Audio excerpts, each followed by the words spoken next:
May dalawang comment akong nabasa mula sa isang TikToker ng pangalan ay King Heretic.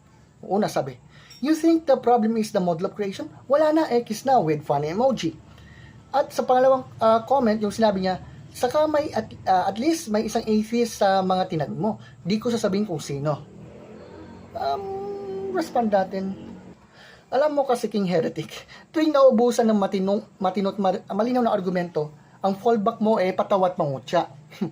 You think the problem is the model of creation? Wala na, X na, sabi mo.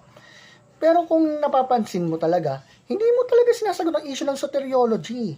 Ang punto na ang kaligtasan ay hindi po nakasalalay sa modelo ng paglikha, kundi kay Kristo.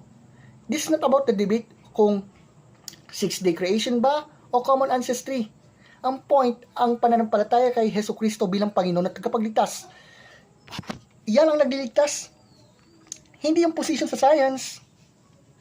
To clarify lang sa'yo, kapag sinabi kong the problem is not the model of creation, ang ibig ko pong sabihin, makinig ka po, huwag mong gawing requirement for salvation ang interpretasyon mo sa Genesis.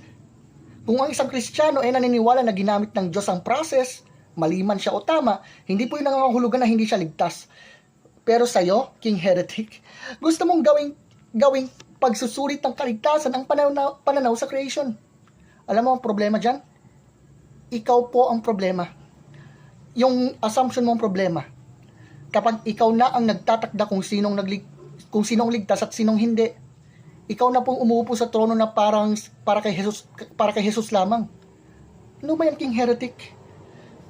Intindihin mo nga pong mabuti. And yes, sabi mo, may atheist sa mga tinag mo. Di ko sasabihin kung sino. Di wow. Are you talking about Vox Atheus? Sino pa? Sensei Ilu na ngayon takot na pong humarap sa akin? Ano ngayon kung may atheist na nakikinig? Di mas maganda. The gospel message, hindi para sa mga insider club, kundi para sa lahat ng makasalanan.